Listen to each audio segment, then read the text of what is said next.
a vida da gente é a vida real, assim, ninguém precisa achar que a gente é Mulher Maravilha, porque a gente não é, eu não sou, não faço questão de ser reconhecida assim. Mas eu aprendi, ao longo desse tempo, a eleger as minhas prioridades. E o que eu gosto de dizer para as mulheres se superarem, um ponto que foi assim, Dica. que foi a cereja do meu bolo. Cereja do bolo. Ao longo da nossa trajetória, o que você mais vai encontrar são pessoas que vão querer te descredibilizar. E não é o estranho, não, aquele que você nunca viu. Isso nem é só para mulher, né? Nem é só pra, mas a gente é mais vulnerável a isso. A gente é mais sensível a esse tipo de crítica. Então você vai encontrar.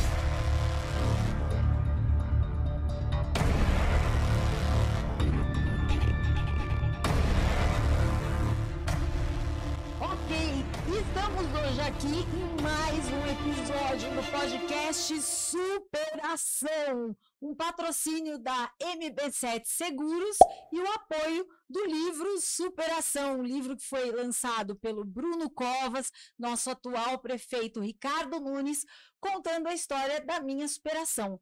Mas eu entendo que não só eu tive que superar, né?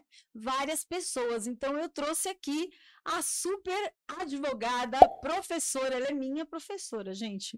Professora universitária, graduada em Direito pela Universidade de Santo Amaro, especialista em Direito Civil e Processo Civil pela Escola Paulista de Direito. Extensão em Direitos Humanos pelo Ius. Já escreveram errado aqui para mim. Não, né? Na verdade é um em maiúsculo. É uma escola que faz um convênio com a Universidade de Coimbra.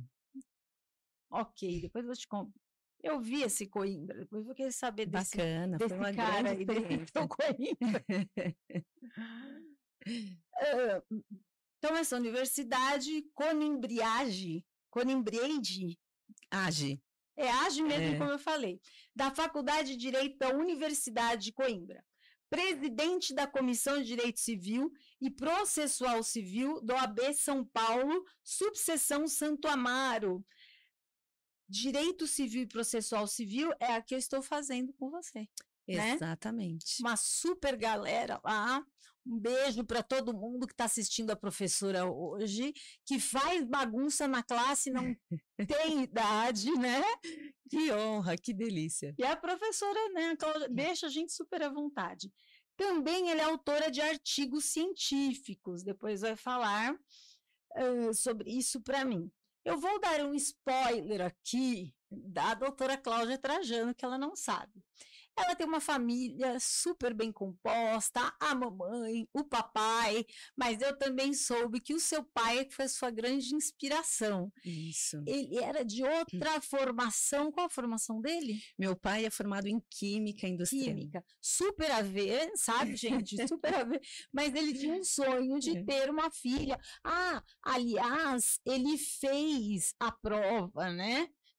Para entrar na faculdade de Direito e você ficou dodói, alguma coisa assim, e ele precisou parar por ali para cuidar da sua saúde em primeiro lugar, a família, já é aí a importância dele. Isso mesmo. E aí ele foi te conduzindo, né? Você já sabia do sonho dele, ele te levava a alguma audiência? Porque ele não era dessa área. Não, na verdade, primeiramente, eu quero agradecer o convite, é uma honra enorme estar aqui. Estou muito feliz por lecionar para sua turma, para você, uma turma maravilhosa. Quero mandar um abraço a todos que estiverem nos acompanhando, uma turma querida. Super. Na verdade, vocês que me deixam à vontade nessa tela, né? A gente brinca com a turma que deixa brincar, né? Muito obrigada, Cíntia, pelo convite. É sempre uma alegria enorme estar com você. Obrigada. Você é uma querida, uma comunicadora fora da curva. Obrigada. É uma honra enorme estar sentada nessa mesa. Muito obrigada por isso. Nós que agradecemos o tempo disponibilizado. Depois vocês vão saber como ela faz para superar o tempo. É uma mulher que supera o tempo, olha só. E ele é muito cronometrado, hein? Então, com relação ao meu pai, o meu pai ele foi aprovado no curso de Direito. Meu pai veio de Recife e chegando aqui ele prestou vestibular para o curso de Direito na USP, passou. No dia que ele foi fazer a matrícula, a minha mãe chega comigo do hospital com um diagnóstico de meningite. Nossa, eu pequenininha, com 2 anos. E aí a cena é, o meu pai me pega do colo da minha mãe e fala, não, fica aí, e sai desesperado comigo para levar para outro pronto-socorro. Aí soube que não era meningite, que era pneumonia, perdeu a matrícula, enfim. Também não era tão menos, né? É perigoso. É perigoso também. E aí o que aconteceu é que ele desistiu do curso de Direito e seguiu. Meu pai foi assessor político por muitos anos. Aí trabalhou com esse assessor político eu não sabia. Assessor político do Gilberto Natalini, que é um querido, está sempre frequentando lá a nossa subseção. Assessorou nomes como Aldo Rebelo, Jamil Murad, trabalhou com grandes nomes e ele fez a carreira nisso. Mas a formação dele é em Química. E hoje é interessante que esses dias ele estava lá em casa e minha filha mais velha, com 17 anos, estudando para prestar vestibular, tem uma baita dificuldade em Química e Matemática, e ele senta com ela com 71 anos, que ele vai fazer agora, e explica para ela com uma lucidez que eu fico maravilhada. Eu falo, pai, você devia ter seguido, porque você sabe fazer isso, você entende desse negócio muito bem. A gente que é de humanas, nós advogados, a gente não entende nada de número, né? E ele tira sarro da minha cara até hoje. Só honorário. Os 30%. Só honorário. Aí dá para fazer conta, tirou isso, ponto isso final. mesmo. Vamos lá, eu queria te fazer uma pergunta aqui, que o pessoal me faz, sabe? Você conhece a Cláudia? O que não sei o que, eu fui anotando as perguntas. Que legal. Assim quando o pessoal assistir vai falar, olha, mas fui eu que perguntei. Muito bom. Vai ter aquela interação, né? Olha que engraçado, pergunta de aluno, tá? Qual a melhor e pior, tipo sem noção a pior, sabe? Qual a melhor e a pior pergunta que já te fizeram na sala de aula? Isso aqui é de aluno, né? Olha, são muitos anos de docência, muitos anos, pelo amor de Deus, são 6 anos de docência, mas assim, com os 6 anos muito intensos, né? Com bastante conteúdo. Eu não consigo lembrar, assim, exatamente qual foi a melhor ou a pior pergunta, mas eu lembro de grandes experiências. É muito gostoso. Engraçadas. Não, e assim, impactantes, porque eu tenho um perfil de professora que eu sou mais descontraída, né? Eu sou testemunha. É minha personalidade. Eu gosto da docência porque a docência possibilita que a gente seja quem a gente é, despido da formalidade da advocacia, né? Não tem como a gente conversar com o cliente, brincar, falar uma graça, não tem como. Mas na sala de aula dá para você ser do jeito que você é. Então, a minha personalidade favorece que os alunos tenham uma abertura comigo, criem conexão. E aí, eles se aproximam de mim. Então, por causa disso, eu já presenciei experiências muito interessantes de alunos que se inspiraram no meu jeito, e às vezes eu estou andando na rua, professora, eu fui sua aluna em 2018, e você falou tal coisa, eu ia desistir do curso, hoje eu faço como você, e tal. Esse negócio da gente impactar pessoas, influenciar pessoas para que elas sigam os seus desejos, isso é muito positivo para mim. A questão não pode, eu quero saber da pergunta. A questão das perguntas, às vezes, o que é mais difícil lidar na sala de aula é quando um aluno faz uma pergunta que não tem absolutamente nada a ver com o que você está falando. E aí você se questiona como professor. Gente, recentemente... Será que essa pessoa está aqui? Ela está entre nós? Não, eu estava dando uma aula que tinha a ver com conteúdo de direito civil, e o aluno fez uma conexão com o direito constitucional que não, era totalmente inoportuna. Tudo bem que dá para fazer esse diálogo, a gente sabe, mas sim, no caso do assunto que eu estava falando... Alguns assuntos conversam com outros, mas esse não tinha diálogo. Não tinha como. E ele fez uma pergunta, assim, e eu perguntando se aquilo tinha a ver com a matéria de direito constitucional, e eu me lembro que na hora eu parei assim, eu falei, gente... mais alguém está fazendo esse link? Porque... Tem mais alguém estranho na sala? Não, porque, assim, ou eu estou falando grego, ou... quando eu me deparo com situações assim, que eu percebo que o aluno está totalmente fora do meu assunto, aí eu fico... Dá vontade de pegar a bolsa e sair. Você sabe que eu tive um professor, só que ensino médio, né? Ele ensinava matemática e ele fazia umas setas, uns negócios assim, tudo para chamar atenção. Aí o aluno fazia uma pergunta assim, nada a ver, ele saía da sala, apagava a luz, saía da sala, ele entrava de novo, boa noite, gente, eu vou ensinar matéria tal, para quem não sabe, é essa matéria e começar. Olha, compreendo. Dá vontade de fazer Dá isso. vontade de fazer isso, porque você, assim, gente, para a gente chegar na sala de aula, você tem todo um preparo prévio e atualizar aquele conteúdo, fazer pesquisa, jurisprudência. As aulas de vocês, por exemplo, de pós-graduação, eu passo um dia inteiro preparando, porque a gente faz com mais aprofundamento e tudo. Aí você chegar num ambiente, você tá ali falando, porque para você está entendendo tudo. Sim. Mas, de repente, o aluno faz uma pergunta que não tem absolutamente nenhum link com o que você está falando, dá um pouco de desespero. Mas isso é muito comum na graduação. E como eu gosto... Após de doutorado, todo lugar tem, né? Não, tem, mas na graduação é mais... Porque o pessoal é novo, assim, aquilo é totalmente novo. Quando a gente chega na graduação, vocês já têm uma baita de uma base, uma bagagem. É muito gostoso dar aula. Engraçada tem? O quê? Pergunta engraçada. Que tem comentários engraçados, né? Eles adoram, assim, situações engraçadas na sala de aula o tempo todo. Fofoca. Às vezes eu vou dar aula de direito de família e eu conto situações de cliente e tal. Quando eu termino de contar a situação, eles me cobram. Professor, e depois? O que aconteceu? Não, eu só contei essa situação para conectar o assunto. Gente, não era fofoca, era um exemplo da matéria, por favor. Inclusive, na minha última aula de direito civil que eu dei essa semana, os meus alunos disseram, professora, por favor, traga mais fofoca. Eles fazem cada comentário dentro da sala de aula, é muito divertido. É super legal. Tem um colega na sala, pessoal, colega, não lembro o seu nome, nós estamos nos conhecendo ainda, é uma turma nova. Ele é muito inteligente. Ele sabe todos os artigos de cor. Sabe quem é lá no fundo? Eu sei quem é. Ele até o Vademecum. É isso mesmo. Ele é eu não decoro artigo nenhum. Ele decora tudo. Ele sabe. Nossa, ontem, quarta-feira, eu falei para ele assim: dá para trocar de cérebro? Eu acho demais, gente. Quem lembra o artigo, onde está, imagina, eu não lembro de nada disso. Toda vez, por mais simples que seja o artigo, eu vou lá consultar, é isso mesmo, será que não mudou? Bom, e assim vai dando aula. Né? Nossa, eu gosto demais da sua aula. Eu descontraí. Ele pensou, não, às vezes você fala, vocês não entenderam. Não, peraí. A gente nem perguntou, eu estou olhando a carinha de vocês para explicar de uma outra forma. É isso aí mesmo. que vem os exemplos, é muito legal.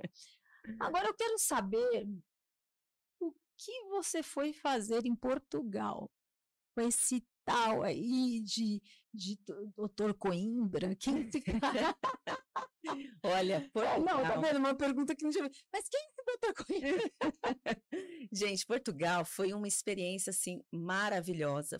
Eu fui no comecinho de 2022. Ok. Estudar Direitos Humanos. Direitos Humanos. Olha só, eu comecei, assim, eu fiz pós-graduação, mestrado, tudo na área de Direito Civil, Processo Civil. Ok. Mas quando eu entrei em contato com a docência, eu fui me apaixonando por Direitos Humanos, porque Direitos Humanos tem a ver com a essência da justiça, né? Sim. A gente... Não era o criminal que a gente é apaixonado? Deus me livre.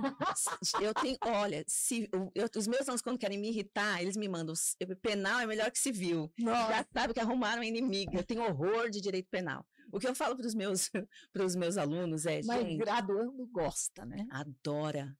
Os casos. Inclusive, é impossível, eu que sou do direito civil, é impossível competir com os professores de direito penal. Eu sempre perco, que eles adoram o olho caído para fora, uma cabeça rasgada.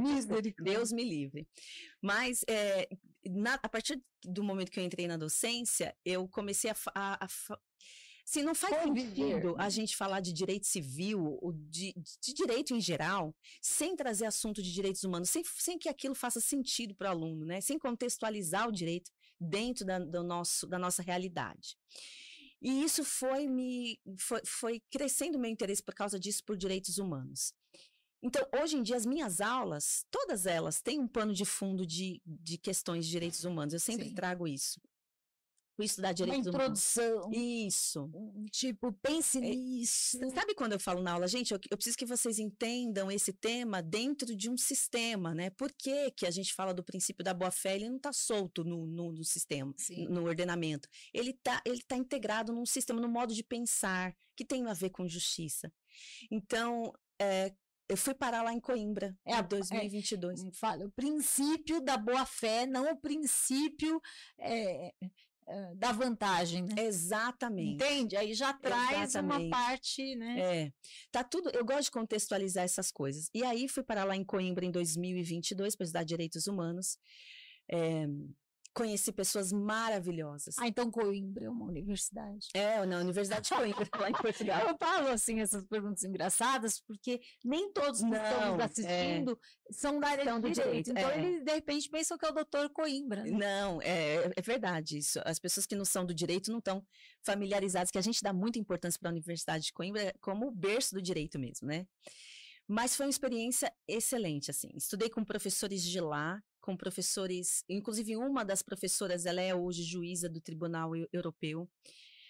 Um conteúdo maravilhoso, uma visão de direitos humanos que é bastante sofisticada, um pouco diferente da nossa, diferente que eu digo, é mais avançada.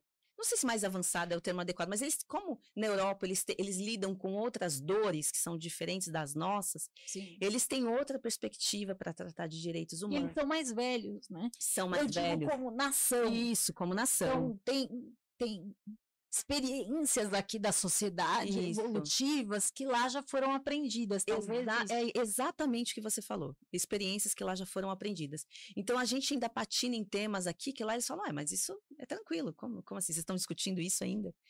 E aí tive aula com professores de lá, com alguns professores daqui, além do conteúdo da experiência, da vivência na Universidade de Coimbra, que foi muito grandiosa para mim, teve o saldo muito positivo, que foi o repertório de amigos que eu fiz, de advogados, de pessoas que eu conheci, network, que muitos brasileiros com os quais eu tenho projetos até hoje, inclusive um deles, um grande amigo que grava o meu podcast comigo, que é o professor Willy, foi um grande amigo que eu fiz lá, entusiasta também dos direitos humanos, e foi uma experiência maravilhosa. Eu recomendo a todo mundo que é do direito, que viva essa experiência ainda, faça essa vivência fora do Brasil.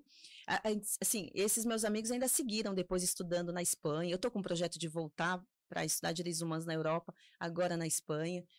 E assim, é maravilhoso. Isso enriquece bastante o nosso currículo. Viu, Michel?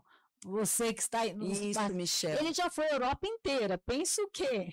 Com acho que 18, alguma coisa assim. Olha que delícia. 20, né? Alguma coisa assim, mas não para estudar. Primeiro, para conhecer, ele não foi só em lugares turísticos, ele foi em lugares mais carentes. Bacana. Conhecer essa parte que linka com direitos humanos, né? Excelente. Agora, eu quero que ele volte para estudar. Isso também, mesmo. Bom, agora falando em direitos humanos, tá? Estou em Portugal, Coimbra, fez conexões, network, tudo bem, mas para quem não conhece, falando para advogados e depois falando para pessoas que são de outras áreas, o que é direito humano, afinal de contas? Essa é a pergunta de $1 milhão, né? Na TV passa uma coisa muito assim, direito humano é que você não pode pegar a pessoa que está presa e judiar dela, né? Que a palavra judiar é meio... Enfim, mas estou falando da forma... O que é, na verdade? Então, como eu disse, essa é a pergunta de $1 milhão, né? Porque a gente, quando fala de direitos humanos, a gente tem que, primeiro, superar o desafio de tentar tirar essa pecha de descredibilidade que foi colocada em cima desse termo. A imprensa tem um papel... Reeducar, né? Reeducar. A imprensa tem bastante responsabilidade nisso, quando fala assim... Esses dias eu estava falando isso para os meus alunos, quando você vê uma notícia na televisão, a polícia encontrou o bandido e e aí chegou direitos humanos. Aí fica parecendo que os direitos humanos estão ali para atrapalhar a atuação da polícia que quer fazer justiça. Isso é muito perigoso, porque essa percepção... Muito restrito, né? É muito restrito, é uma percepção muito pobre, muito restrita e injusta, né? Porque, de fato, existem direitos humanos para o condenado, para o bandido. Existem. Mas esses direitos humanos, os mesmos que protegem os bandidos, são os que protegem você. Então, o bandido, assim, a gente tem um sistema de justiça no nosso país. Esse sistema não pode ser anulado, não pode ser ignorado. Ele faz parte, ele não é só isso. Não é só isso. Então, quando a gente pega um bandido, um estuprador, um assassino, é claro que a gente mesmo tem vontade de matar a criatura. Porque nós somos humanos, a gente tem sangue correndo na veia, a gente tem família. Só que a gente não pode fazer isso porque existe um sistema, um protocolo para que essa pessoa responda pelo que ela fez. E o advogado, ou aqui eu estou falando do advogado, porque o advogado sempre é o destinatário das críticas dos direitos humanos, né? Sim, o advogado verdade. defende bandido.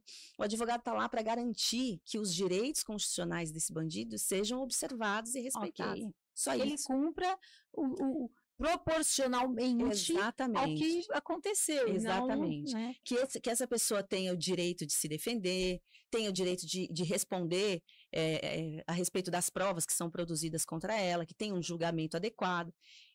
Isso é um dos elementos que compõem o nosso sistema. Mas direitos humanos, de modo geral, quando a gente fala, por exemplo, do seu direito de liberdade de expressão, de exercer o seu credo, de se comunicar. Eu estou aqui falando com você, eu posso falar o que eu quiser, eu posso xingar o governo se eu quiser. Sim ou não? Verdade. Isso é liberdade de expressão. O seu direito à educação, saúde, acesso. Isso são direitos humanos. São os direitos, o direito de você não ter a sua vida violada, o seu direito à liberdade. E liberdade no sentido não tem amplo, preço, no sentido restrito. Não tem preço. Isso são direitos humanos. Então, quando a gente brinca com esse assunto, direitos humanos para quem? Direitos dos humanos? Não, não são direitos dos humanos. São direitos também dos humanos. Também. Mas da sociedade em geral. É importante que num Estado democrático de direito, esses direitos sejam tratados com seriedade, com respeito. Então, quando você atende, nós somos advogados. Você recebe lá um cliente no seu escritório que fala, olha, doutor, o meu filho precisa que o plano de saúde ou o governo custeiem um medicamento de alto custo e não estou conseguindo. Você pega uma ordem lá, uma liminar, e o juiz diz paga. Você está garantindo o direito humano à saúde, à vida do teu cliente.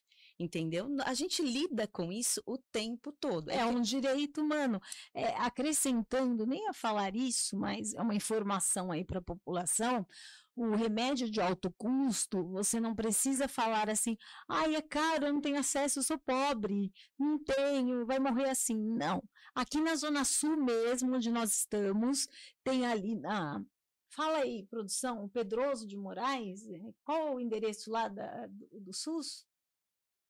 Bom, se você colocar SUS, acesso à medicação de alto custo, lá eles te dão uma folha azul, aliás, onde tem das 7 da manhã às 5 da tarde, elas são super educadas, tem médicos lá que te atendem na hora, assim, questão de analisar a sua documentação, elas te explicam no guichê tudo o que você precisa para medicação, elas já têm as folhas para cada tipo de doença, o que você precisa para conseguir a documentação, você junta tudo bonitinho, protocola lá, às vezes não está muito corrido, a médica analisa na hora, e se tiver o documento, eles dispensam, se tiver a medicação, eles dispensam na hora, basta você levar uma caixinha de isopor e colocar gelo dentro e tchau, foi para casa com a medicação. Informação de utilidade pública. Agora, se ninguém quiser te dar o remédio depois disso, aí contrate um advogado, não fique sem a medicação, né? Exatamente. Mas é importante, já fizemos assim na área do plano de saúde para clientes e assim às vezes a pessoa que trabalha para o cliente, sabe, tem uma situação mais precária e todos eles pegaram a medicação. Então não tem segredo, Estado não dá medicamento, dá sim, vá nas fontes, bata nas portas e faça a questão, é um direito seu. Exatamente, direito humano e não conseguindo. É um direito humano. E não conseguindo, você contrata um advogado. Com certeza, não vai tentar ir sozinho, porque vai acabar trilhando caminhos aí difíceis que não vão alcançar e pode até cair na mão de um estelionatário que promete o remédio, mas ele quer tanto em dinheiro adiantado. Isso mesmo. Cuidado, é assim, vai na farmácia, deu o formulário, você colocou os documentos certinhos, levou lá no posto do SUS, né, que tá lá, SUS, prefeito, tudo mais. Conseguiu, ok, não conseguiu, vá direto a um advogado. Não vai, eu vou dar um jeitinho que não sei quem falou que cobrando tanto consegue o remédio. Isso é estelionato, gente. Isso vão te enganar. São pessoas que se aproveitam do seu desespero. É isso mesmo. Exatamente. E isso é direito humano, por exemplo. Exatamente. Direito humano é isso. É o direito que nasce com você. Só pelo fato de você ter a condição humana, você é sujeito de direitos. Vou te fazer uma pergunta diferente agora. Manda bala. É engraçada, essa pergunta de aluno que nem começou direito. Ele está pensando se ele faz direito. Aí eu falei, estou pensando, falaram que é difícil, que é impossível, que lê muito. Ai, eu falei assim, nossa, gente, não é nada disso. E o legal, quando eu fiz direito, fazia uns 17 anos que eu não estudava, terminei o ensino médio, por lá parei. Fiz cursos na área de seguros, né? A SUSEP, que é bastante séria e tal, mas aí eu também fiquei um pouco com esse pensamento, né? Aí o Dr. Sheffer chegou para mim e falou assim: filha, entra, não é você que vai estudar. Todo mundo vai estudar, vai te levando. O negócio vai indo, aí você vê outro tirando nota, você quer também, quando vai ver, você está lendo livros e mais livros. Então, é uma coisa que a amizade também leva. Mas eles estão pensando em fazer direito e perguntaram o seguinte: redação jurídica? Redação de novo? Mas eu já tive professora de português, já aprendi redação na escola, inclusive tirei umas notas assim, maravilhosas, melhores notas da sala, tirei 5,5, tinha que ser 6, mas aí a Pro deu um trabalhinho e eu consegui o meio ponto. Agora eu vou ter que fazer redação de novo. É diferente, gente. Doutora Cláudia, nossa professora, vai explicar, não é essa redação. Não, inclusive, eu posso fazer aqui uma propaganda, porque segunda-feira eu vou estar fazendo uma oficina de redação jurídica. Pronto aí. Lá na OAB Jabaquara, Rua Afonso Celso. Não vou lembrar o número, mas é na Afonso Celso, OAB Jabaquara. Bota lá no Waze que chega. Para advogados, estudantes. Na verdade é aberto ao público, mas geralmente a gente recebe advogados e estudantes de direito. Nossa, que bacana esse assunto, porque... Gente, a questão da redação, que se essa pessoa já tem habilidade com escrita, maravilha, digamos que é... Mas ela tirou 5,5. Digamos que é 30% do caminho andado, né? Porque essa habilidade, primeiro que a gente tem que treinar o tempo todo, né? Tudo na vida a gente esquece. A gente estava falando agora há pouco do aluno que lembra dos artigos. Só ele na classe. Só ele na classe. Eu, quando era estagiária, que fazia muita petição, eu lembrava de tudo. Aí depois você vai terceirizando, você vai ficando mais nos bastidores e tal. Se você não chegar para pegar, fazer uma inicial, você esquece da estrutura, como é que faz pedido, onde é que está o artigo que fala da liminar, a gente esquece. Tudo é treino. Essa regra vale para a redação. O que acontece com a redação? A redação... Segunda-feira, OAB Subseção Jabaquara Saúde. Um beijo para Terezinha, meu amor, Terezinha, amo também. Um beijão e um beijo pro Fante também, que eles têm um pouquinho de ciúme um do outro, brincadeira. Mas Fante, gente... Não, eles são muito amigos, eu brinco com eles mesmo, porque eles são verdadeiramente amigos, eles se gostam mesmo. Então sempre juntos, né? Sempre juntos. Os presidentes da capital são unidos, um vai ajudando o outro, super incrível. Toda vez que eu estou com a Terezinha, ela pode deixar que eu vou dar entrevista. Ela é maravilhosa. Super bonitinha. E eu queria falar o seguinte: segunda-feira, OAB Subseção Jabaquara, com a nossa presidente Terezinha, nossa super professora Cláudia Trajano. Qual horário? Às 18 horas. Vai ser uma oficina de redação jurídica que a gente vai justamente destrinchar, falar um pouquinho da importância da gente adequar a escrita no nosso mundo jurídico e fazer um treinamentozinho para desenvolver, para ver como é que tá, né? Fazer o diagnóstico e desenvolver mais a redação de quem estiver lá. E aquele formato, novo, Michel fez, como chama? Visual Law. Michel fez. A molecada mais jovem, eles têm muita facilidade com essa Mas coisa. ajuda, chama a atenção do juiz, Chama a atenção do juiz. A gente teve esses dias lá na unidade que eu leciono, na Anhanguera, Vila Mariana, a gente teve uma palestra com a professora Leia, que é lá da Subseção Jabaquara também, falando justamente, um dos pontos que ela tocou foi sobre essa questão do Visual Law, que é um formatão diferente da petição inicial para chamar a atenção. Fica mais limpa, destaca o que quer destacar com cor, gráfico e tudo mais. E ela trouxe um dado que eu achei interessante, que tem alguns juízes que estão recalcitrantes com relação a isso, eles estão resistindo. Eu não sabia disso. Ela trouxe uma decisão de um juiz... Mas são juízes com mais idade? Certamente.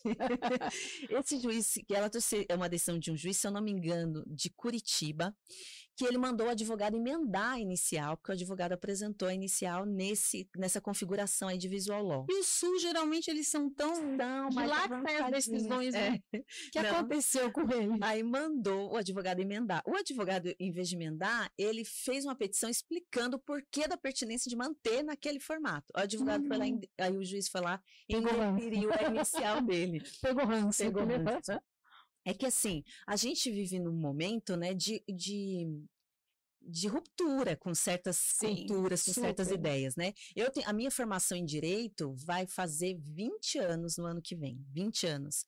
Eu quando frequentava o OAB, tinha máquina de escrever. Curso de datilografia você fez? Fiz, menina, eu fiz. Então você começou a faculdade com 10 anos. Ai, adorei. Não, eu comecei com 17.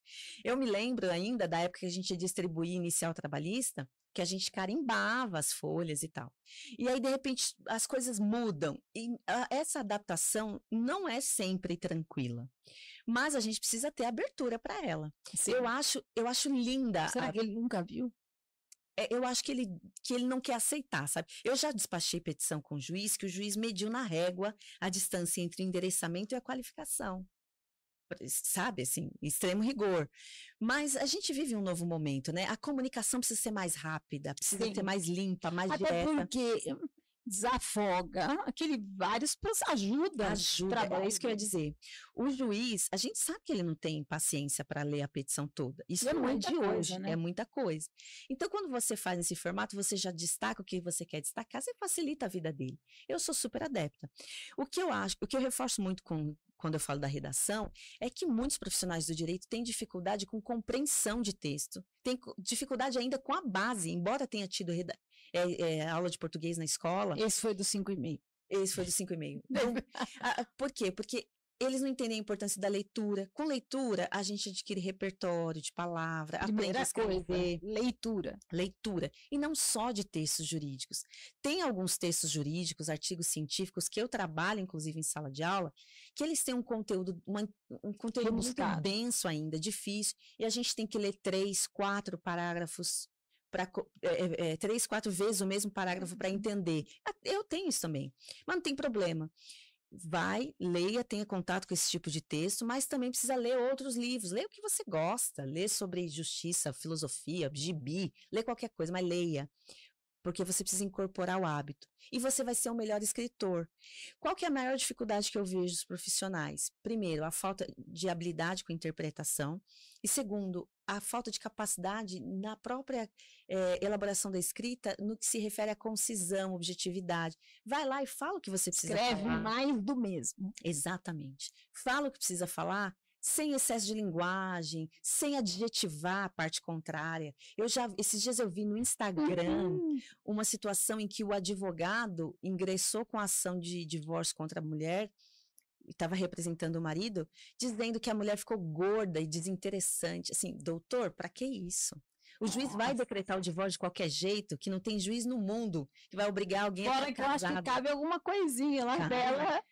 Cabe, além de uma representação contra esse advogado, uma indenização por danos morais, sem dúvida. E do advogado, ainda. Sim, não é nem do ex. Não é nem do ex.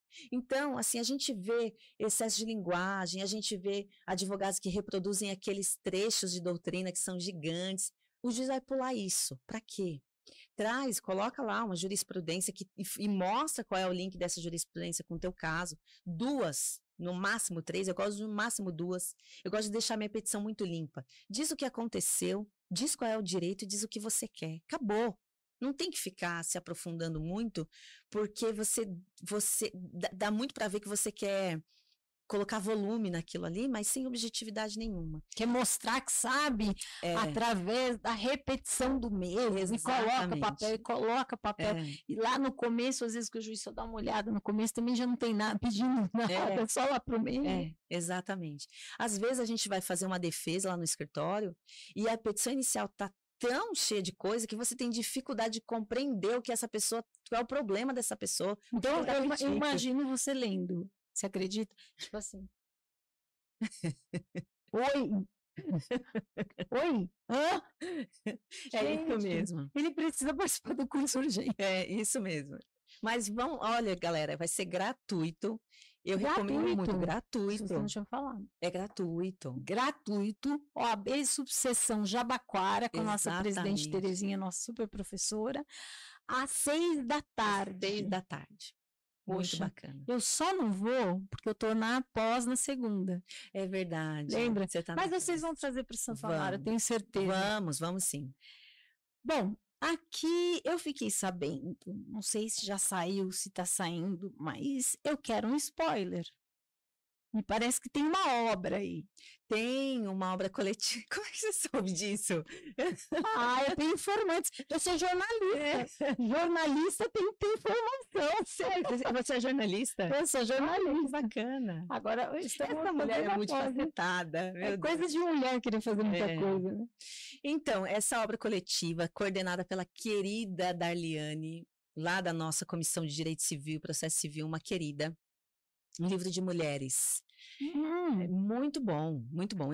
E a gente está falando sobre as nossas experiências de vida, mas linkadas à nossa atividade profissional. Então, por exemplo, para mim ficou um tema, eu estou escrevendo sobre a questão do machismo institucional. Tem muita coisa para falar. Nossa, veio uma juíza aqui, que ela contou cada coisa, que eu falava assim, eu nem imagino, parece que tem um fórum, não sei aonde, que só fazem 4 anos que tem banheiro feminino. Olha que absurdo. Olha que absurdo. Ela chegou lá, não tinha banheiro para ela ir. E a gente passa isso, né, na vida, na sociedade, e institucionalmente ainda tem, embora haja, né, tenha crescido o número de mecanismos para tentar equalizar essa questão. A gente tem aí o protocolo de julgamento com perspectiva de gênero, que é muito bacana. Inclusive, eu estou tentando trazer uma amiga juíza lá do Sul para dar uma palestra na subseção de Santo Amaro sobre esse tema. Avisa para a gente entrevistar ela. Maravilha, maravilha.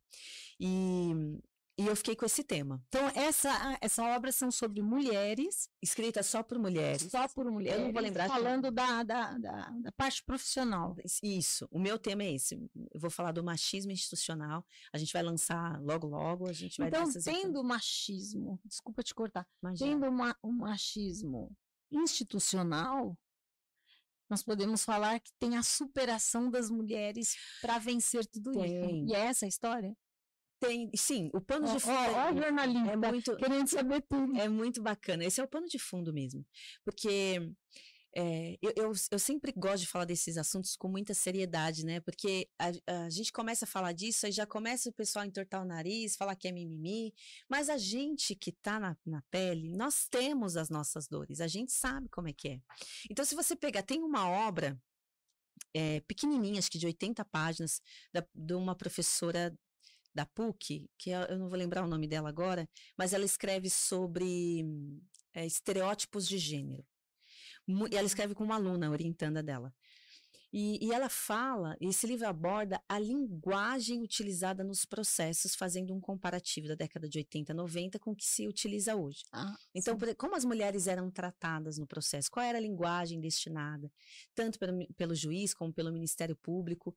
E são situações que se repetem. Assim, ela faz esse comparativo, mas não dá para a gente dizer que teve um salto de qualidade dos anos 80 para cá. Teve uma mudança, porque as pessoas agora estão mais polidas. Esse é um tema que tem sido ventilado o tempo todo. Sim. O pessoal vai em cima, fiscaliza, cancela, joga nas redes. Então, as pessoas estão um pouquinho mais receosas, mas ainda não está incorporada a mudança de cultura. Parece que é assim, um cuidado, tipo, eu posso ter problemas por isso, mas não porque já vem, isso é cultural e ainda vai levar algum tempo. É uma questão de conveniência, que as pessoas têm mais cuidado porque vai expor, vai que me cancelam, vai que eu tenho algum problema. Mas realmente ainda não está incorporada a cultura, não teve essa mudança ainda. É um trabalho de formiguinha, né? Muito possivelmente as próximas gerações terão uma postura melhor do que a nossa. Eu tenho certeza que sim, pela própria postura da mulher hoje, as crianças já vão... Isso, exatamente. Isso é o que se espera, né? A gente tenta difundir essa educação. Eu, no meu papel de docente, como advogada, como mãe, eu sempre converso sobre isso, e esses temas de direitos humanos em geral, são temas que eu coloco na mesa na minha casa, que eu converso com o Mate. O Mate tá com tudo na ponta da língua, tá afiadíssimo em direitos humanos. Lá nisso, beijo pro Mate, que fez aniversário essa semana que passou, Foi né? na semana passada. Quantos anos ele fez? O Mate fez 12 anos. Olha, Até dispensamos a professora mais cedo para ela chegar em casa. E Olha, Mati, vai visitar a nossa pós e quer te isso, conhecer. o Márcio é uma figurinha. Eu já levei ele na graduação, vou levar ele lá na pós. Leva. Já está super conhecido. Bom, e falando dessa parte da dificuldade, das dores, né, da mulher, como foi a sua superação? Porque é um podcast sobre superação, como ser humano, melhor dizendo, como mulher, que me parece que você formou com 21 anos. Isso. Olha, como é que você sabe? Formou com 21 anos, então super nova, você já tem, né, assim, não parece que você falou que fez datilografia, eu fiquei assim, mas quantos anos ela tem? Eu tenho 40. Tem 40, começou com 21. Quais os desafios e as superações que você teve que, né, se impor e continuar, e se impor não só assim em relação a pessoas, mas consigo mesma, não, vamos Cláudia, assim, 21 anos formada, como foi isso? Nossa, eu gosto muito de falar sobre isso, porque eu sei quantas mulheres criam identificação com a minha história, né? A minha história é a história de muitas. Eu me formei muito nova e no ano que eu me formei foi o ano que eu me casei. Lá atrás, pela primeira vez. Uau! Foi em Então, 2005. Foi horas complementares, TCC, estágio, casamento e marido chegando. Isso. Aliança e OAB, né? Estudando para OAB ainda. OAB.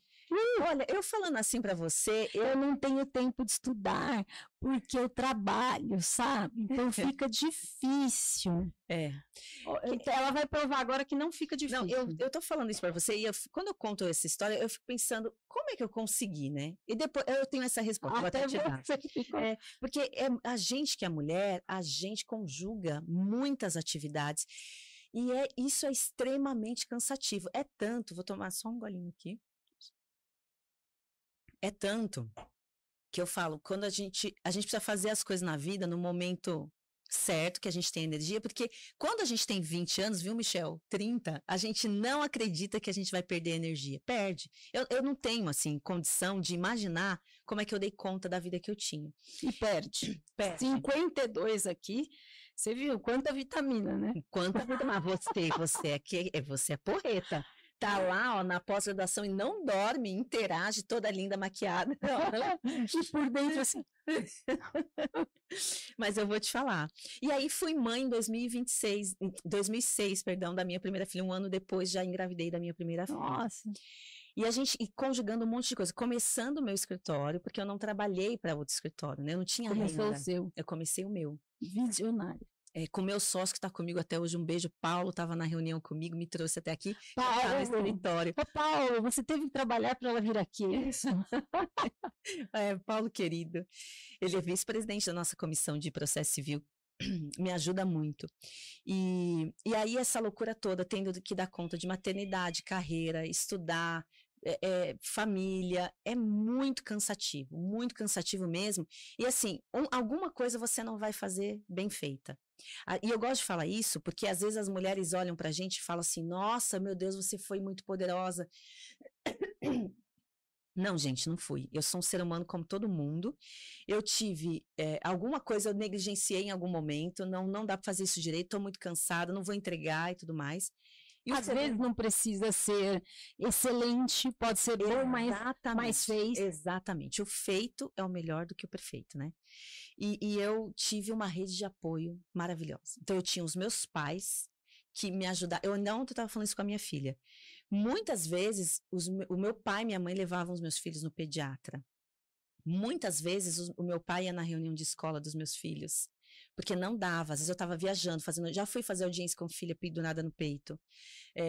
Até um dia desses ainda, recentemente eu estava fazendo aula de mestrado, o Mate, meu filho joga futebol e a minha filha joga vôlei. Um na segunda e quarta, outro na terça e quinta. Mãe, pelo amor de Deus. Super diferentes. Super diferentes. Mãe, pelo amor de Deus, vai ver o meu jogo. Eu não consigo assistir o jogo de futebol do meu filho. É o Uber que leva, é o avô que leva, o avô paterno.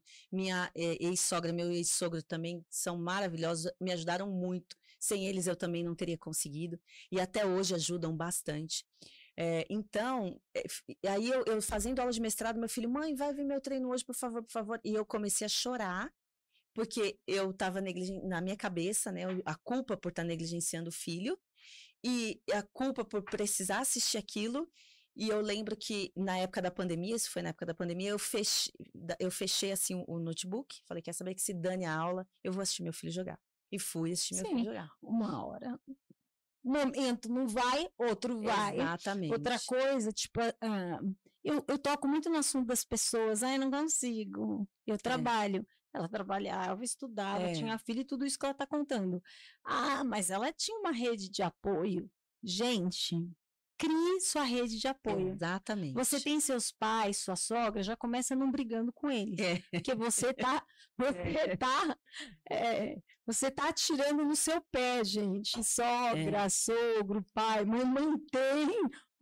Tudo em ordem. Isso. Se você não tem mais seu papai, sua mamãe, alguma coisa aconteceu, crie uma rede de apoios através do quê? De amigos, amigas. Então, por exemplo, você tem amiga que mora perto, ela leva seu filho, um dia você busca. Isso. E vai se virando. Gente, não põe desculpa. Exatamente. Na verdade, quando a pessoa fala assim, eu não consigo, não, você não quer. E tá tudo bem não querer. É só a gente reconhecer, não, isso não é a minha prioridade. Tem um monte de coisa que eu queria fazer agora. Eu queria fazer doutorado. Mas não consigo. Não, eu não quero dedicar tempo a isso. A verdade é essa. Eu quero viver, fazer um monte de coisa, passear, curtir. Eu não quero me dedicar a isso agora. Mas eu quero ter o doutorado. Quero, mas eu não quero pagar o preço agora. Então, pronto, tá tudo bem. Tá tudo certo. Eu me respeito e tudo bem. Então, vai no seu tempo, mas vai. Mas vai. Essa coisa de rede de apoio que você falou, eu gostei muito dessa dica, cria a sua. Eu tenho uma amiga de infância, que eu sempre gosto de homenagear ela, que é a Jame. Ela me ajudava com os meus nas férias das crianças, os filhos dela têm a idade dos meus. Nas férias das crianças, ela levava meus filhos para passear, porque não dava para eu fazer isso. Eu também tive isso. Isso é maravilhoso. A gente cultivou, né? Sim. Relacionamento, galera. A gente relacionamento. Cultiva, né? E não vai brigar com a família, não né? Não vai brigar com a família. Pelo amor. Porque eu não gosto, porque falou isso para mim. Gente, releva, todo mundo tem tal, e vamos Exatamente. com o pai, com a mãe, com a sogra, com o sogro, com o amigo, com o vizinho. E além disso, coloque-se você como um agente para entregar apoio para quem precisa. Eu tô aqui, viu? Se vai viajar, tá trabalhando, deixa tua filha aqui, eu vou lá dar comida. Porque troca, quando você precisar, você vai ter também. É assim que funciona. E fui vivendo desse jeito até consolidar a minha carreira. Também o meu sócio Paulo, que foi uma pessoa que compôs a minha rede de apoio, e compõe até hoje, o Paulo, porque por causa da docência, eu não consigo ficar no escritório em tempo integral, eu não consigo fazer tanta audiência. Ele cuida, assim, de 80% do escritório e eu fico mais na retaguarda. Mas não abro mão do meu escritório. A sociedade, né? Cada um tem a sociedade. E viver ser mulher nesse país é uma superação diária, né? Até hoje, ontem cheguei do trabalho cansada, passei no mercado, fiz compra, cheguei em casa, louça para lavar, o Matias dormindo. Viu, gente? Ela lava a louça. O pessoal pensa que a gente não lava a louça, não faz compra. Lavo roupa, a Luizinha, minha filha, varreu a casa, passou o pano, isso era 8 horas da noite, a gente fazendo faxina. A gente sabe mexer na máquina de lavar também, sabe? Secadora. É mais ou menos, a secadora hoje é tão moderna, parece um computador, mas a gente aprende. É isso mesmo. E ali naquela correria, eu xingando o Matias porque não almoçou, levanta agora, vai jantar, pede marmita. A vida da gente é a vida real, assim, ninguém precisa achar que a gente é Mulher Maravilha, porque a gente não é, eu não sou, não faço questão de ser reconhecida assim, mas eu aprendi ao longo desse tempo a eleger as minhas prioridades, e o que eu gosto de dizer para as mulheres se superarem, um ponto que foi assim, dica, que foi a cereja do meu bolo, ao longo da nossa trajetória, o que você mais vai encontrar são pessoas que vão querer te descredibilizar. E não é o estranho, não, aquele que você nunca viu. Isso nem é só para mulher, né? Nem é só para mulher, mas a gente é mais vulnerável a isso. A gente é mais sensível a esse tipo de crítica. Então você vai encontrar pessoas que vão querer te descredibilizar, teu marido, teu chefe, teu companheiro de trabalho. Não acredite nelas. Esse foi o meu escudo, porque muitas e muitas vezes eu ouvi assim: mas você não presta para nada. Desse tom. Você não dá conta disso, você não dá conta daquilo. O quê? Você é uma advogada. Isso no começo de carreira, gente. Quando a gente monta o nosso escritório, você não monta o escritório hoje e está ganhando dinheiro no mês que vem. Não. Isso nem direito, nem medicina, nem engenharia, nem gastronomia. Existe todo mundo um período de plantação e construção até você conseguir ter uma vida legal. Então, você é uma advogada, você não tem dinheiro para fazer isso? Que absurdo. Assim, num dado momento... Ninguém começa, né? Num dado momento, se eu não tivesse tanta determinação, eu teria largado e falado, quer saber? Chega. Mas eu não deixei, eu não acreditei naqueles que tentaram me descredibilizar e graças a Deus, eu vou assim mesmo. E tudo que eu coloquei na minha vida, que eu faria, eu fiz, graças a Deus, a minha determinação e a minha rede de apoio, que eu reconheço um por um sempre, e vai ser sempre assim. Você falou sobre a rede de apoio, mas quando você é uma pessoa dedicada, porque quando você está em sala de aula, você está entregando, é uma entrega, né? Você deixou o seu filho lá, está entregando o seu melhor para os alunos, né? E isso trouxe também muitas pessoas que viram, olha, a Cláudia está na correria, está ajudando, está sendo ajudada, tudo mais. Quem não quiser falar nomes, né? Quem ou quando, ou de que forma você foi ajudada, teve oportunidades profissionais por conta dessa, Cláudia? Que excelente pergunta. Eu vou falar alguns nomes aqui que é aquela coisa, né? Quando você se coloca na energia daquilo que você quer, a vida oportuniza coisas. Eu tive pessoas que me oportunizaram coisas que, assim, as quais eu sou muito grata até hoje. Então, a Thaís Jurema, uma querida amiga, vinculada lá à nossa subseção também, a Thaís me colocou na docência sem que eu pedisse. Em um dado momento ela falou, Cláudia, ela te trouxe. Eu queria que você desse aula lá, e me colocou na universidade. Eu nunca tinha pensado em ser professora, nunca. Eu tomei gosto por aquilo. E meu caso é o meu sonho. É mesmo? Eu nunca tinha pensado, eu gosto de paraquedas. E ainda falei assim, eu só vou fazer mestrado depois de 2 anos, se eu gostar disso. Depois de 2 anos, gostei, fiz o mestrado, continuei. E as pessoas foram... O próprio Fante, que é um grande amigo, assim, de muito tempo... Ele sempre fala, né? O presidente Fante, ele fala assim, cumpra processos. Exato. E o Fante, assim...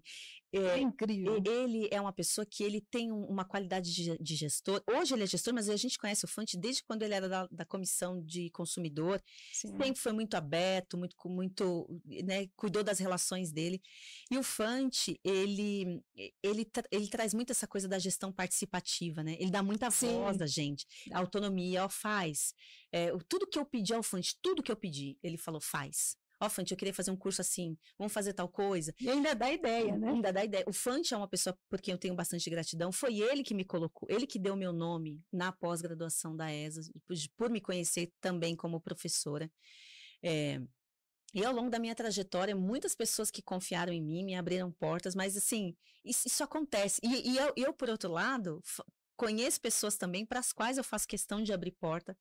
Porque a vida é uma troca. É uma troca. Então, eu imprimi bastante qualidade às minhas relações, as pessoas me viram a minha entrega e me oportunizaram coisas. E por aí vai, eu continuo nesse ciclo, eu continuo oportunizando também. Será que eu posso perguntar?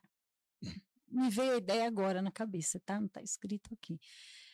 Que algumas pessoas falam assim, ninguém me dá oportunidade. Eu não tive oportunidade. Será que essas pessoas podem repensar essa troca e começar a fazer mais pelo outro, não esperando, olha, eu fiz por tal pessoa, ela tem que me devolver. Não. Mas às vezes você fez por aquela, mas é uma outra que Deus vai preparar que você nem imagina. Essa é a minha visão. É fazer a troca sem ver a quem. Exatamente. E quem vai te dar a resposta e colocar pessoas no seu caminho é Deus. É Deus. Você falou tudo. Essa é a minha visão. O que eu digo às pessoas é o seguinte, cuide da qualidade dos seus relacionamentos. As pessoas negligenciam, Cíntia, o básico, que é a qualidade. Por exemplo, você teve um dia difícil, tá estressada, nervosa. Quando você chega em casa brava, você vai descontar em quem? No teu filho, no teu marido? É justo com eles que estão aqui, com amor te recebendo, só porque é com eles que você tem intimidade, é em cima deles que você vai descontar o teu perrengue?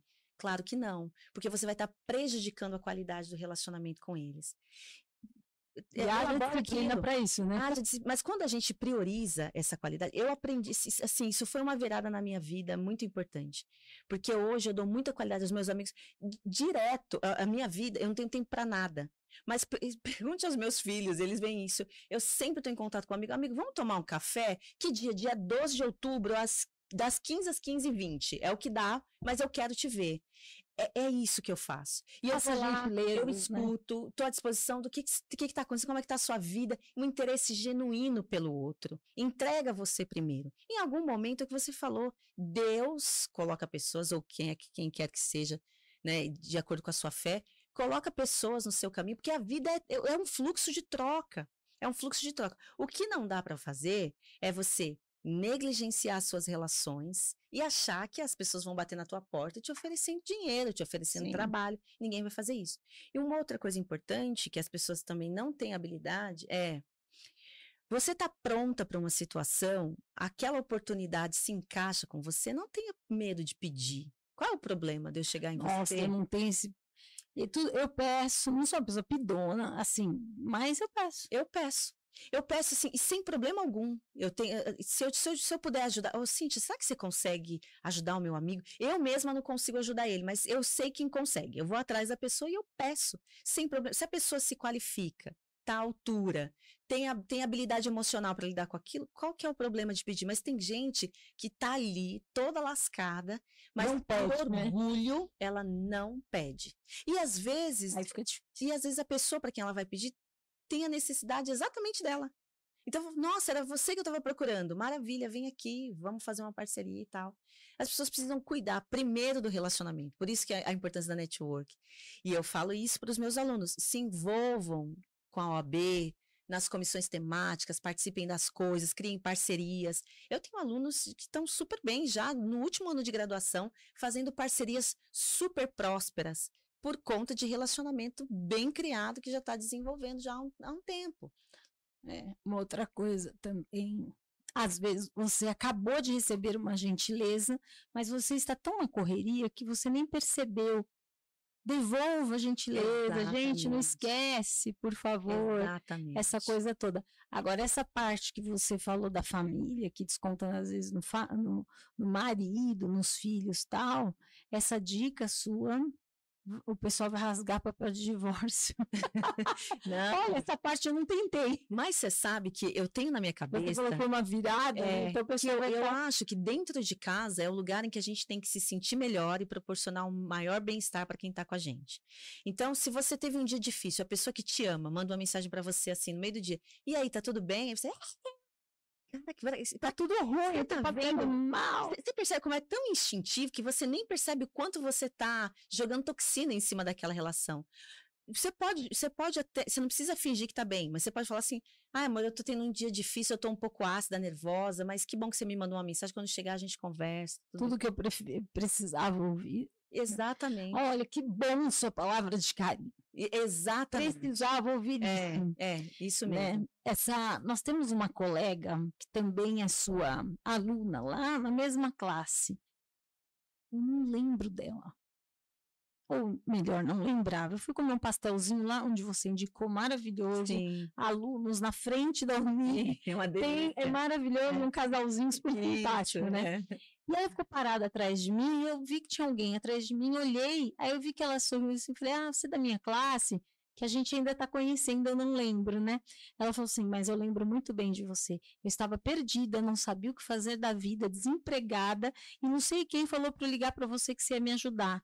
Você não estava pegando ninguém, mas você foi me dando você foi me dando tantas dicas, como eu podia, onde eu deveria, qual ramo que poderia me dar mais dinheiro, onde eu poderia ser aceita, onde mandar o currículo, como fazer o currículo, não sei o que lá, e você nem sabe.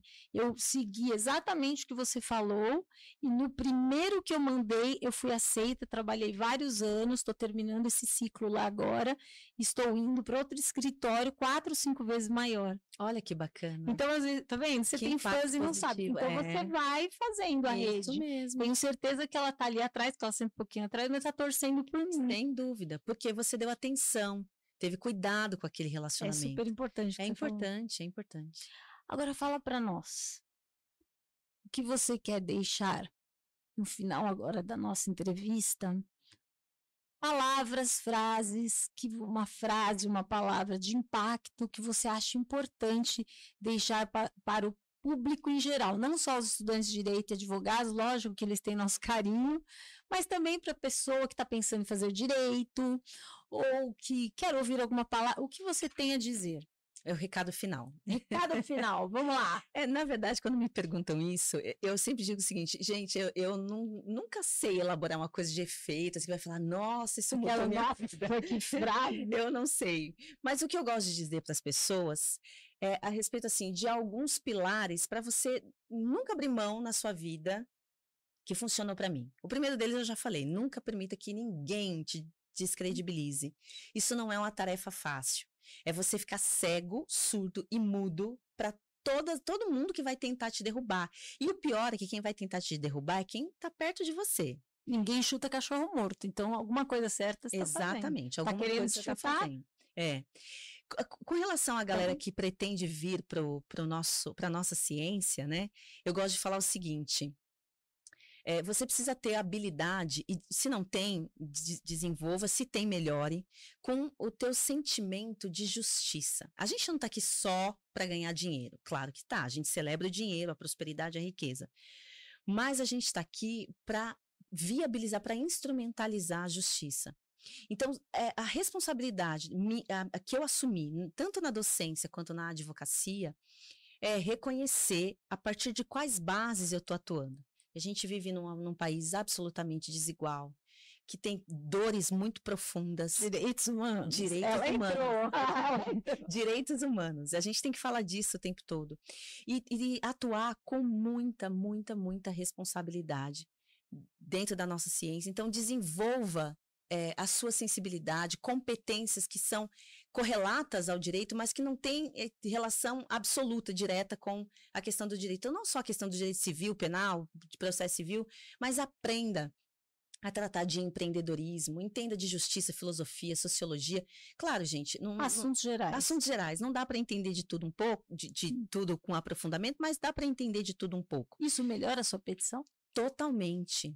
Totalmente. Você sabe que uma vez eu estava conversando com um professor meu do mestrado e ele estava tratando de uma situação em que uma mulher negra teve uma dispensa discriminatória, mas assim, estava muito nítida. Muito nítida a dispensa discriminatória, porque o gestor dela tinha orientado, e assim, o gestor tão cabeçudo que mandou por WhatsApp, por e-mail, orientação, olha, não quero que você use seu cabelo assim, alise. Tá feio, alise e tal. Chegou um dado momento que ela resistiu, ele demitiu ela claramente por aquele motivo. E ele ingressou com uma ação trabalhista, uma indústria gigante, assim, uma empresa muito grande.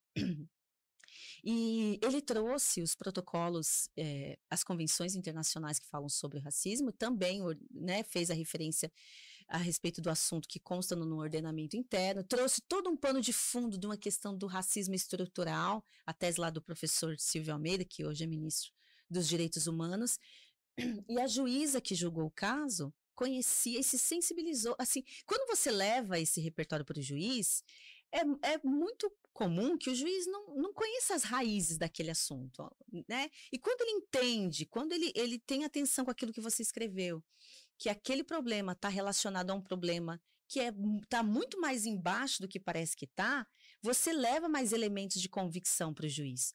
E Sim. Além disso, quando o advogado é mais sofisticado, ele vai parar lá na Corte Interamericana de Direitos Humanos. Sim. Eu conheço advogado que atua já nesse nível. Só é internacional. Internacional. É muito importante trazer uma base robusta de direitos humanos. E voluntariado. Voluntariado traz um pouco desse saber geral.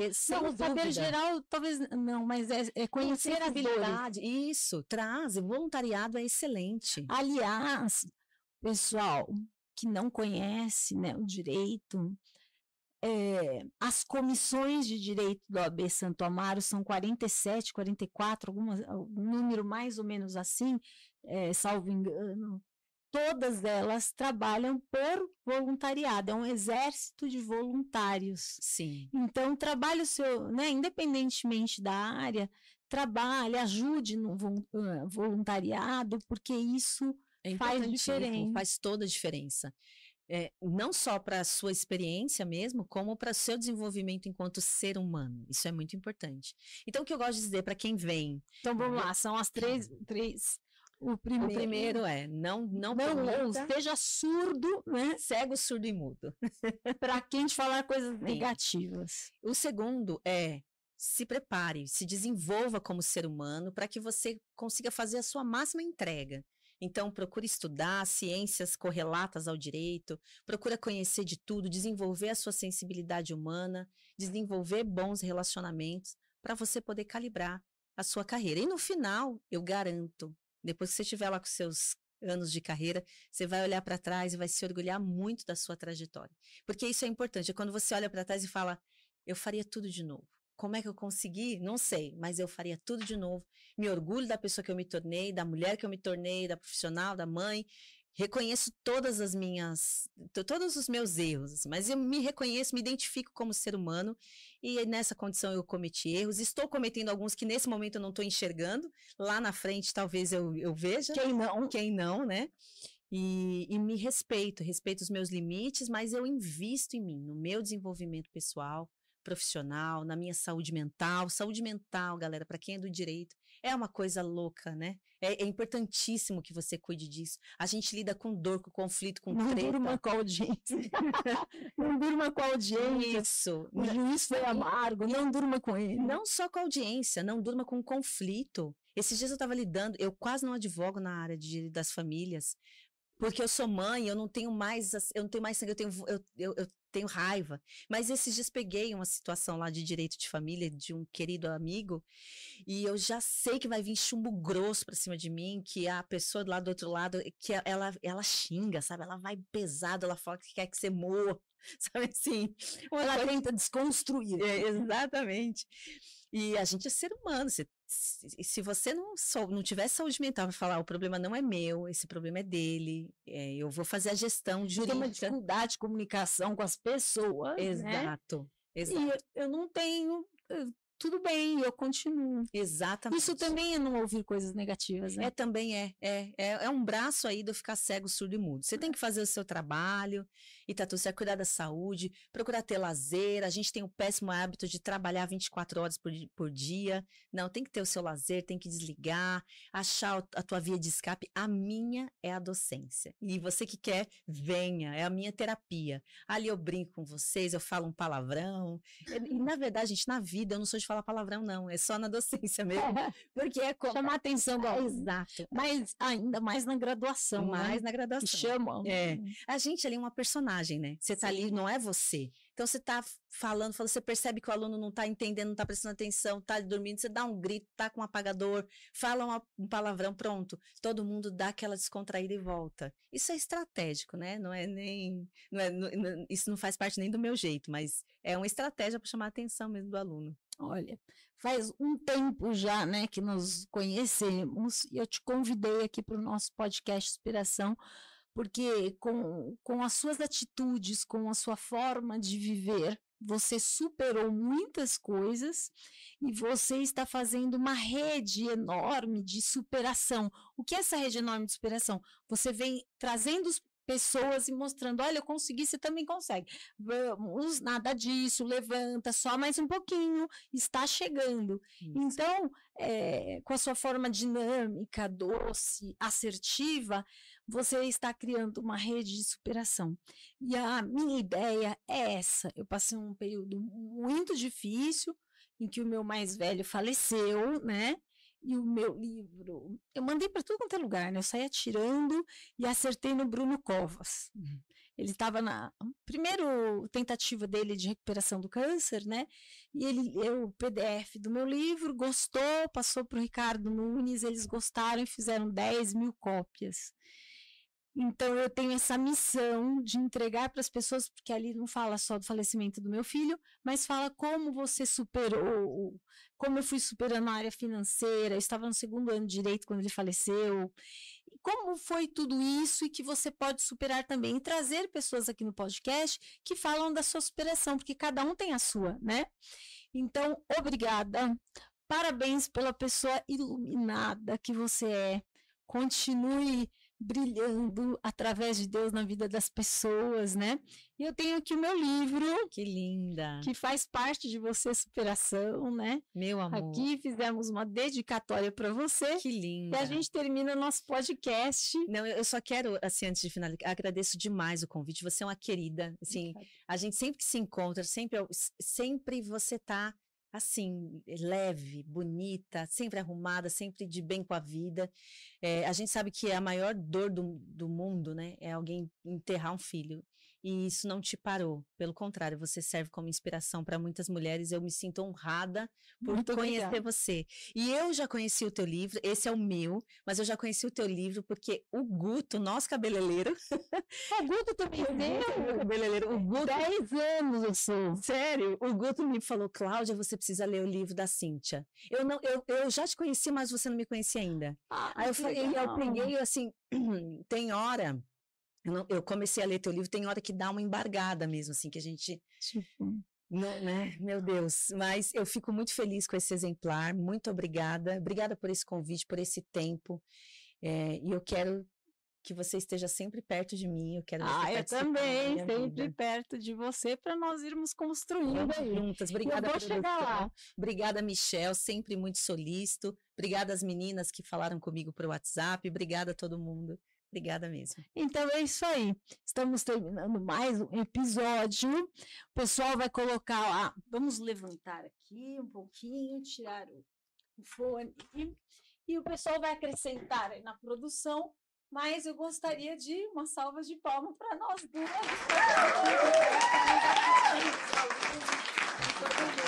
Deus abençoe, Cláudia. E para você, público, beijo grande, beijo da Clara. Tchau, tchau.